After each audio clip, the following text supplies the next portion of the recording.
Today I'm taking apart this old Epson Perfection 1670 scanner. It has served its purpose, but before it goes anywhere near the recycling pile, I want to see what useful parts are hiding inside. Old electronics can be full of interesting things, so let's open it up and see what we can reuse. I'll start with obvious screws around the case, and now it's time for the plastic clips to be opened.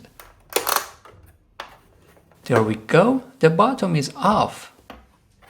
Alright, let's the treasure hunt begin. And this is how a flatbed scanner looks like inside. First up is the main circuit board, protected by this metal cover. A few more screws and the shield comes away.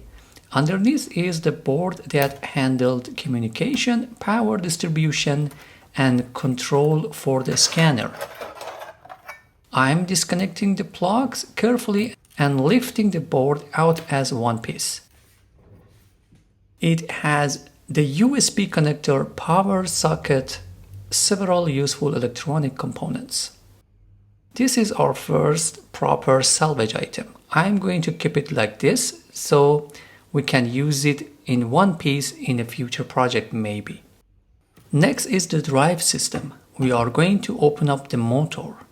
So this small motor turns a set of reduction gears, which then moves the scanning carriage through a toothed belt. The gears trade speed for torque, giving the scanner the slow, controlled movement it needs.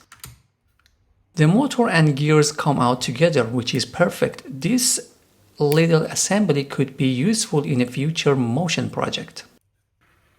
And then we have this long, smooth steel guide rod. It is simple, straight, and surprisingly useful. Projects involving sliders, linear movement, or small machines can always use a decent metal shaft. Now we're getting to the heart of the scanner. This long board is part of the image scanning system, the scanner's electronic eye. The full assembly uses carefully positioned optic, lighting, and electronics to turn a paper document into digital information.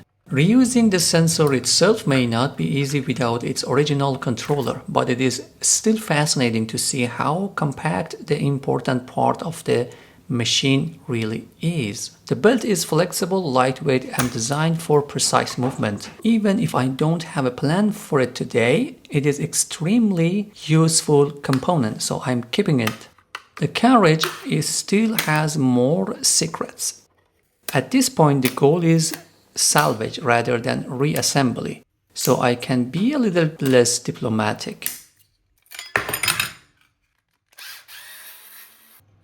Inside is a small power board for the scanner's light, along with wiring and the long lamp assembly.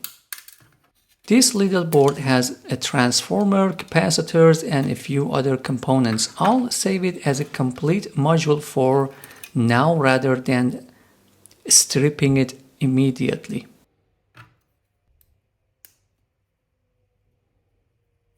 And here is one of the smallest but most important parts, the optical lens. It is basically the scanner's tiny eye. It may be difficult to reuse without the rest of the optical system. However, it is far too interesting to leave behind, so I am going to keep it. Now comes the tiny part phase.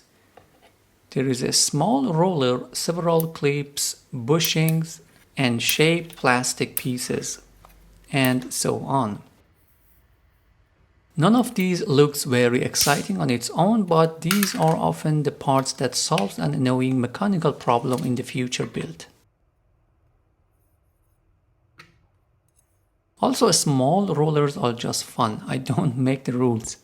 Back at the outer cage, there is one more easy win, the front control board. This narrow board holds several push buttons and connects through a flat ribbon cable. Buttons are always useful for prototypes, control panels, and quick experiments. The ribbon cable may also be handy if its size matches another project.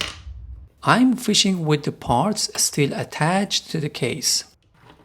There is a spring-loaded mechanism in the corner. The panel is lightweight, flat, and already cut to a useful size. It could become a diffuser, a backing panel, or a raw material for a future enclosure.